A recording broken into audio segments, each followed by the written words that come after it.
नमस्कार, सुप्रभात। उत्तराखंड में आप सभी का स्वागत है। मैं हूं आपके साथ आशीष प्रमोद गोस्वामी। बुलेटिन की शुरुआत एक बड़ी खबर के साथ करते हैं। बड़ी खबर यह है कि टिकट के लिए बीजेपी में लॉबिंग शुरू हो गई है।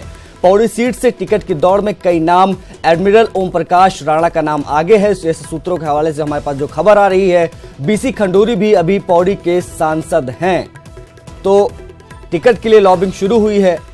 जैसा कि अभी हम आपको हेडलाइंस में भी बता रहे थे कि दिल्ली दौड़ शुरू हुई है नेताओं की टिकट्स के लिए। कई दिग्गज इसमें शामिल हैं। पौड़ी सीट से टिकट के लेकर यहां पर जिक्र किया जा रहा है।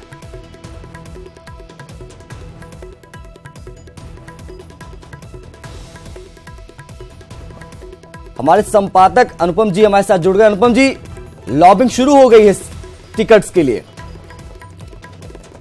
इनफैक्ट देखिए, लॉबिंग तो हर ही सीट के लिए चल रही है, लेकिन पौड़ी उनमें से एक ऐसी सीट है उत्तराखंड में बीजेपी के लिए जो सबसे सेफ सीट मानी जाती है। इसकी वजह ये भी है कि इस सीट में एक्स सोल्जर्स और सर्विंग सोल्जर्स की ढेर सारी फैमिलियां हैं, और देश में जिस तरीके का इस समय माहौल है, खासकर पुलवामा अटैक और सर्जिकल स्ट्राइक्स के बाद, उसलिए बीजेपी मान के चल रही है कि स्थिति बड़ी मुफीद है। जाहिर है कि जब स्थिति मुफीद है तो सबसे ज्यादा मारामारी उसी सीट के लिए पहुंची पड़ी है, टिकटों के लिए। लेकिन हमारे पास जो जानकारी है उसमें तकरीबन तय कर लिया है बीजेपी संगठन ने कि पूर्व रियर एडमिरल हैं ओम प्रकाश राणा, ये बीजेपी का एक ट्रस्ट है, उससे भी जुड़े हुए हैं, जो पूर्व सैनिकों के लिए काम करता है। उनको शायद टिकट देने पे फिलहाल अभी सहमति बनती नजर आ रही है। और क्योंकि यहाँ से जो सिटिंग एमपी हैं इस वक्त, major general retired BC Khanduri, उनका स्वास्थ्य कारणों का हवाला दिया जा रहा है। 78 साल के हैं खंडूरी साहब, और पिछले कुछ समय से थोड़े फिट नहीं है। तो इसकी वजह से बीजेपी का सोचना है कि उनकी जगह में इस वक्त नया चेहरा लाया जाए जो एक्टिव हो, और तकरीबन इस नाम को लेकर सहमति है। जी, बीसी खंडूरी ने क्या खुद की कोई मंशा जाहिर की है कि वो लड़ना चाहते हैं चुनाव के, नहीं लड़ना चाहते हैं इस बाबत? देखिए, इस बारे में दो कॉन्ट्राडिक्टरी चीजें आई हैं। एक बीच में उनका एक दिल्ली से स्टेटमेंट आया था बीजेपी में। स्टेटमेंट भी क्या कहें, मतलब एक तरीके से खबर आई थी कि उन्होंने बीजेपी हाईकमान को ये बोला है कि मैं इंटरेस्टेड बहुत ज्यादा नहीं हूँ, क्योंकि मेरी तबियत वगैरह फिट नहीं है। हालांकि कुछ सेक्शन ऑफ मीडिया में ये भी खबरें हैं कि उन्होंने कहा कि नहीं, अगर पार्टी टिकट देगी तो मैं लड़ लूंगा। लेकिन पार्टी के अंदर के स्रोत ही ये बताते हैं, सूत्र बता रहे हैं कि वो इस वक्त फिजिकली फिट नहीं है, और अपने पिछले 5 साल के कार्यकाल में वो हार्डली एक्टिव रह पाए हैं। हालांकि इस तरीके की फितरत उनकी नहीं रही है खंडूरी साहब की, बहुत एक्टिव लीडर्स में से रहे हैं। लेकिन अगर स्वास्थ्य साथ नहीं दे रहा है, बीजेपी चाहती है कि वहाँ एक नया फेज दें, ताकि जो लगातार एक्टिविटी है वो एज एन एमपी उस फेज की बनी रहे। क्योंकि यहाँ बहुत से दावेदार हैं। इनफैक्ट यहाँ से जो राष्ट्रीय सचिव हैं पार्टी के इस समय पे, तीरथ सिंह रावत, बीसी खंडूरी के काफी करीबी भी रहे हैं, वो टिकट मांग रहे हैं। हिमाचल में इस वक्त प्रभारी बनाए गए हैं, और इसके अलावा सिटिंग कुछ एमएलए हैं पौड़ी गढ़वाल जिले के, वो भी मांग रहे हैं। इसके अलावा मैं एक जानकारी आपको और देना चाहूंगा कि 16 तारीख को राहुल गांधी की रैली है देहरादून में, पहली रैली होगी कांग्रेस की बड़ी। और इससे पहले कांग्रेस के नेता लगातार ये दावा कर रहे हैं कि कोई एक बड़ा नेता बीजेपी का हमारी पार्टी को ज्वाइन कर सकता है, और इशारा कर रहे हैं पौड़ी गढ़वाल की तरफ को। इसलिए पौड़ी गढ़वाल और पूरी पौड़ी गढ़वाल की सीट जो है बहुत लाइमलाइट में। जी, अगर बात एडमिरल ओम प्रकाश के प्रोफाइल की करें तो क्या कुछ निकल कर सामने आता है? देखिए, इनके बारे में वैसे बहुत ज्यादा जानकारी उस तरीके से नहीं है, क्योंकि ये बहुत मीडिया से भी नहीं रहे हैं और मीडिया में उस तरीके से खबरों में भी नहीं रहे हैं। लेकिन बीजेपी का एक ट्रस्ट है पूर्व सैनिकों को लेके, जो कि पूर्व सैनिक और पूर्व सैनिकों के बच्चों के एजुकेशन पे काम करता है। उस ट्रस्ट से जुड़े रहे हैं, एक तरीके का थिंक टैंक है ये, और इसलिए इनकी एक्टिविटी, इसलिए इनका लगातार उसमें संपर्क रहा है बीजेपी के साथ। और दिलचस्प बात ये भी है कि पौड़ी गढ़वाल सीट से जो एनएसए हैं अजीत डोवाल, उनके लड़के शौर्य डोवाल का भी नाम लगातार सामने आ रहा है। उनकी जगह जगह होर्डिंग्स लगी हुई हैं पूरी कंस्टिट्यूएंसी में पौड़ी गढ़वाल में। लेकिन सूत्र कह रहे हैं कि ये तकरीबन तय है कि यहाँ से एक्स फौजी किसी फौजी को ही लड़ाया जाए, और उसमें एडमिरल के नाम पे सहमति बनती नजर आ रही। अनुपम जी, आपका बहुत बहुत शुक्रिया ये तमाम अहम जानकारियां हमसे साझा करने के लिए। तो हमारे संपादक अनुपम त्रिवेदी जी लगातार जो है इस अहम सीट के बारे में, जो यहाँ की सियासी समीकरण है उसके बारे में हमें जानकारियां दे रहे थे। बीजेपी ने चुनावी तैयारियां तेज कर दी हैं। देहरादून में पार्टी कार्यालय में बीजेपी की 2 बैठकें हुई, जिसमें तय हुआ कि 24, 25 और 26 को राज्य में बड़ी सभाएं की जाएंगी और 16 या 17 मार्च को प्रत्याशियों के नाम घोषित किए जा सकते हैं। देहरादून में हुई चुनाव प्रबंधन समिति की बैठक के बाद प्रदेश अध्यक्ष ने बताया कि 18 मार्च तक लगभग सभी सभाएं और बैठकें हो जाएंगी, ताकि कम समय में बेहतर ढंग से तैयारियां की जा सकें। मोर्चे हैं, इनकी बैठकें 18 तारीख तक संपन्न हो जानी है। 17-18 के दिन हर हालत में इनकी बड़ी बैठकें, बड़ी सभाएं, इनके सम्मेलन समाप्त हो जाने हैं, कर लेने हैं हर हालत में, ताकि अगर 16-17 में कैंडिडेट की घोषणा हो जाती है तो फिर हमारे पास नॉमिनेशन का ही वक्त बचेगा और ये सम्मेलन करने में समय फिर नहीं मिल पाएगा। इसलिए हम सब सम्मेलन को पहले कर लेना चाहते हैं। सिर्फ एक अनुसूचित मोर्चे के जो सम्मेलन मैंने आपको बताया कि ये बाद में होने वाले हैं, तो इनको बाद में करें। उधर उत्तराखंड बीजेपी में टिकट के कई दावेदार सामने आ रहे हैं। दावेदारी की तलब इतनी तेज है कि ये लोग दिल्ली तक पहुंच चुके हैं। मंगलवार रात मंत्री रेखा आर्य, मदन कौशिक, पुष्कर सिंह धामी और कुंवर प्रणव चैंपियन दिल्ली पहुंचे हैं। उत्तराखंड बीजेपी के ये सभी नेता लोकसभा चुनाव की टिकट के लिए लॉबिंग करने दिल्ली दरबार पहुंचे हैं। आज इनकी पार्टी के बड़े नेताओं से मुलाकात हो सकती है।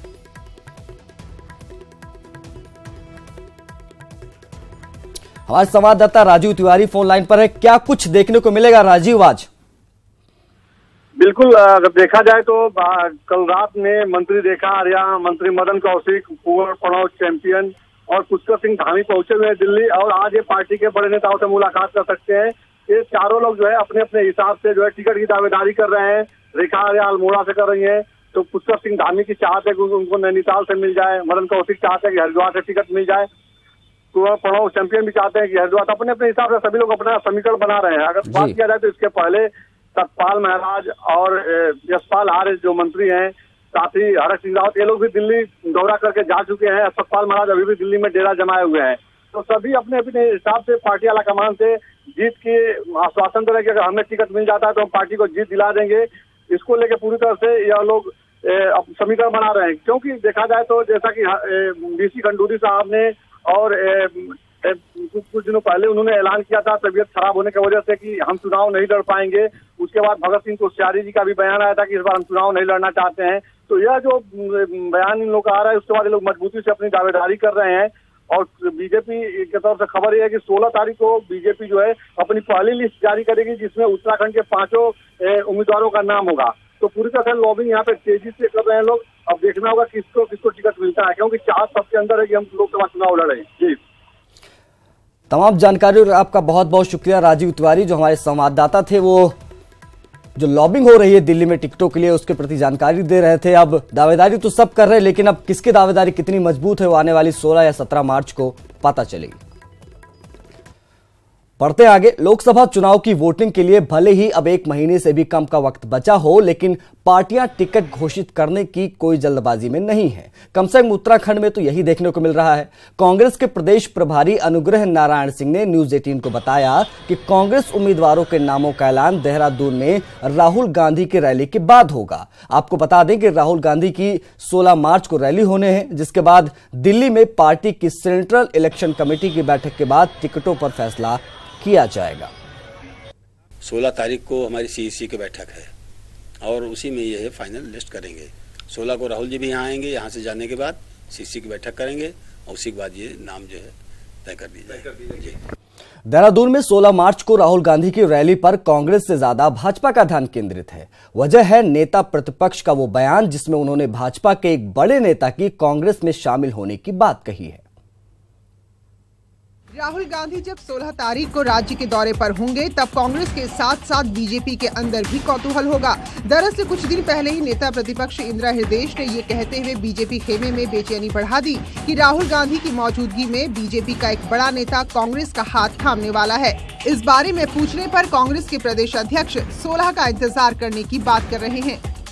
16 मार्च आने वाला है, कौन ज्वाइन करेगा कौन ज्वाइन नहीं करेगा मैं पूर्व में कोई बात कहूँ उचित नहीं है। समय का इंतजार कीजिए। मैंने कहा समय का इंतजार कीजिए। हालांकि बीजेपी खुद को इस बात से बेफिक्र दिखाने की कोशिश कर रही है। प्रदेश अध्यक्ष अजय भट्ट का कहना है कि डूबते नाव की सवारी भला कौन करना चाहेगा।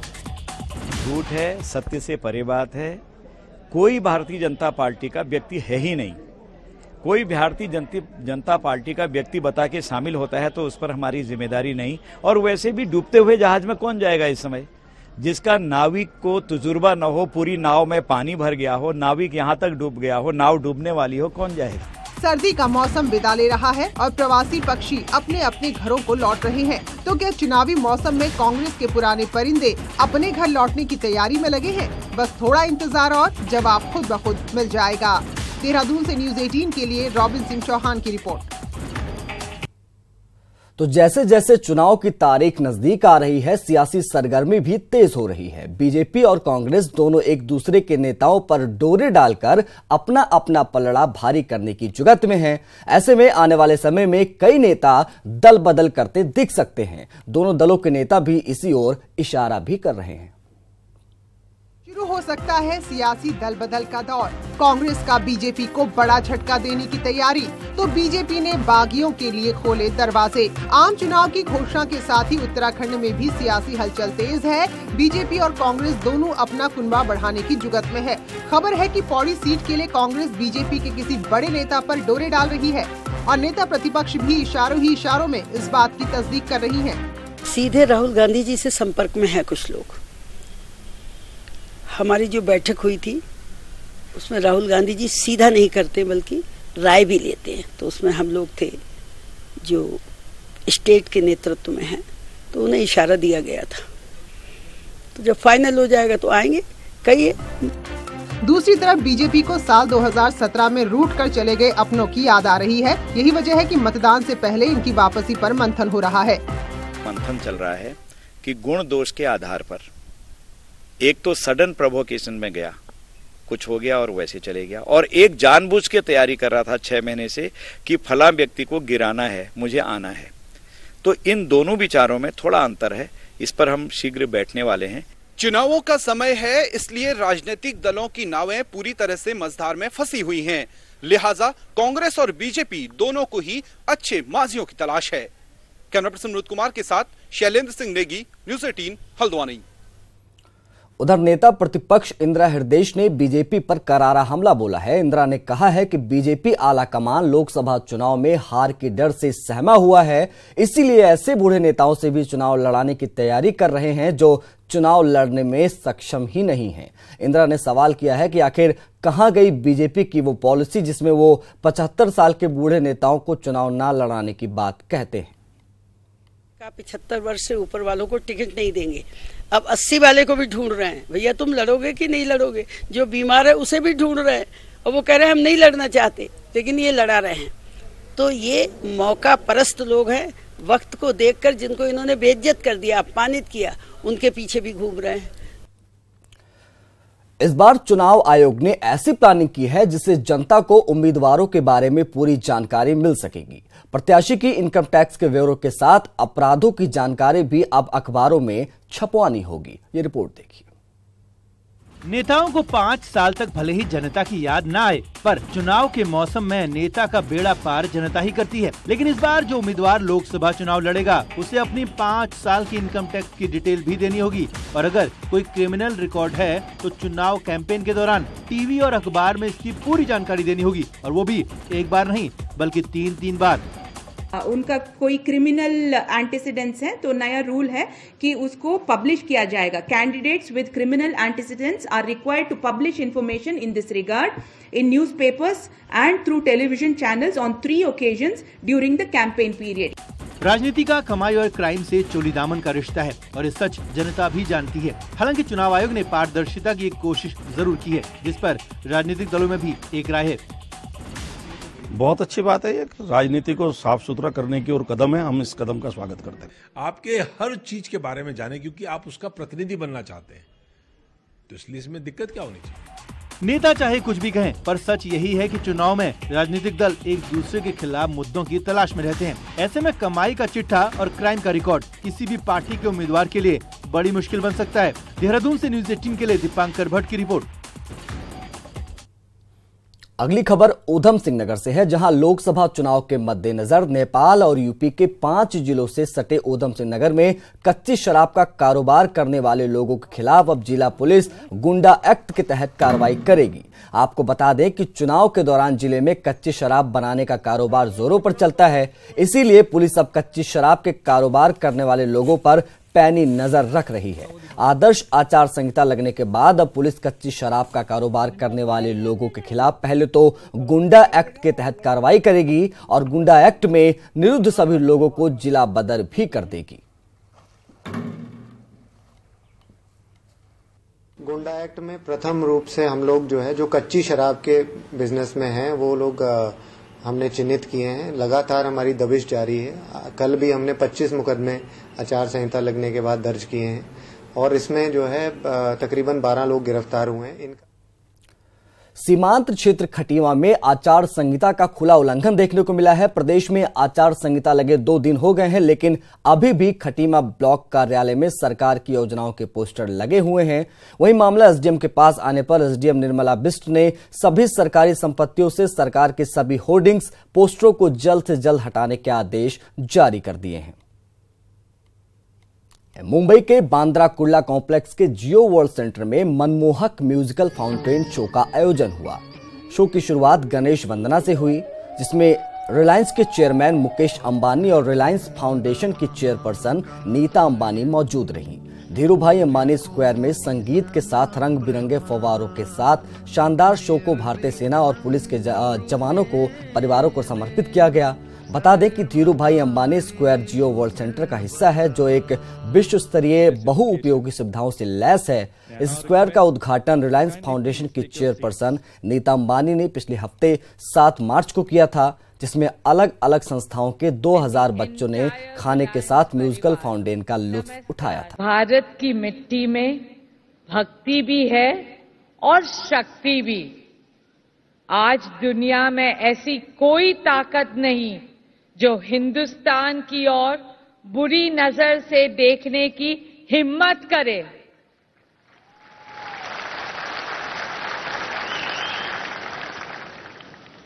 आज विश्व भर में भारत को जो मान सम्मान मिल रहा है, उसका सबसे बड़ा कारण है हमारी बहादुर सेना।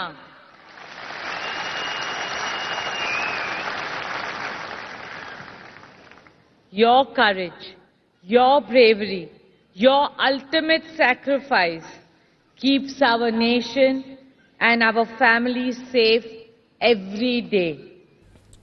The Ambani family and the entire Reliance family salutes our forces and your families.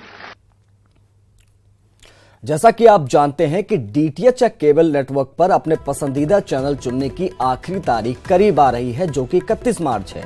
इसलिए हम आपको एक बार फिर याद दिला दें कि आप अपने सबसे प्रिय चैनल न्यूज 18 उत्तर प्रदेश उत्तराखंड को सिर्फ 10 पैसे में पूरे महीने देख सकते हैं। आज ही अपने डीटीएच या केबल ऑपरेटर से संपर्क करें या फिर ऑनलाइन सब्सक्राइब करें। इस बुलेटिन में फिलहाल इतना ही। नमस्कार।